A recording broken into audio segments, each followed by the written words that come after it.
Mike Flynn has his problems, but this has nothing to do with the Trump campaign or the Trump administration.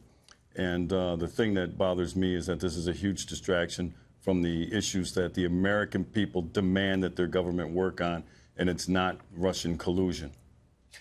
Sheriff, in other news, the DOJ put out an arrest warrant for Kate Steinle's killer because ultimately he was found not guilty of that murder, which a lot of us have followed very closely. What do you make of these most recent developments, and what should people take away from it? Well, there's a lot of moving parts here. First of all, it is the most important responsibility that the federal government has to protect United States citizens. And the fact that Congress and its both parties will not fix our broken immigration system is an abdication of that responsibility. I'm glad that Jeff Sessions has issued a warrant. They'll get this right. The feds do a better job at prosecuting. That's why I don't like any of these cases like this in the state courts. They can't be trusted to do this effectively. And I've always pushed when I was a sheriff that if we had federal issues, that we press the United States Attorney's Office to get involved. And had they had done that here, any of these capital cases, murder cases, shouldn't be tried when it involves an illegal alien. Shouldn't be tried in the state court. It should be tried initially in the federal court, and they'll get it right. Sheriff, until Congress fixes this broken immigration system, and it has to start with sealing the border. Build the damn wall. You can see every one of these individuals. You had an earlier segment on where a guy was deported 20 times in return. Our border is not sealed. If you don't build a wall, as President Trump wants, these guys are just going to keep coming back. Yeah. Sheriff, you're a fellow Wisconsinite. You were the sheriff of Milwaukee.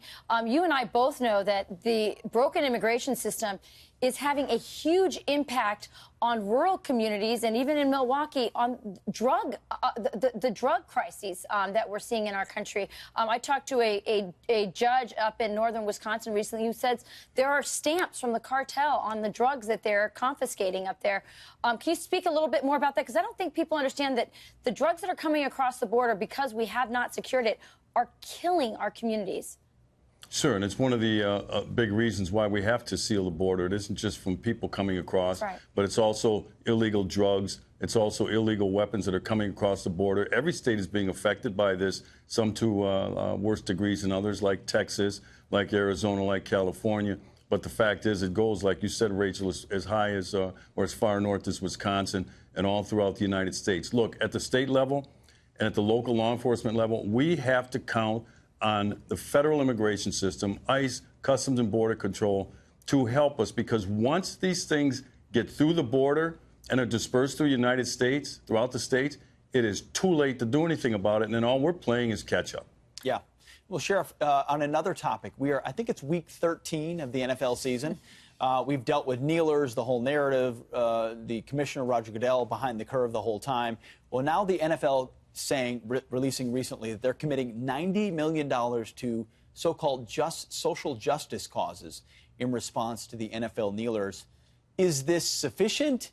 Is it a good idea? What do you make of NFL donating on behalf of what Colin Kaepernick started? It's a dumb idea. Look, the NFL can do what they want with their money. That's fine. That's private money. But when I hear social justice causes, interpret that, folks, as anti-police, liberal activist causes. That's what this is going to be. How about money for scholarships for kids so we can get kids out of these failing K-12 public schools and get them an education so they can compete for jobs in the 21st century? How about a fund for crime victims? We're always hearing about criminals. The NFL is talking about criminal justice reform. What is this preoccupation with criminals, for heaven's sakes? What about the victims of crime, and what about their fans? So this is another black eye for the NFL. Look, they need to hire a good PR director to get them out of this situation that they're in right now. All right, day late on that hiring. Yeah, sure. Sheriff.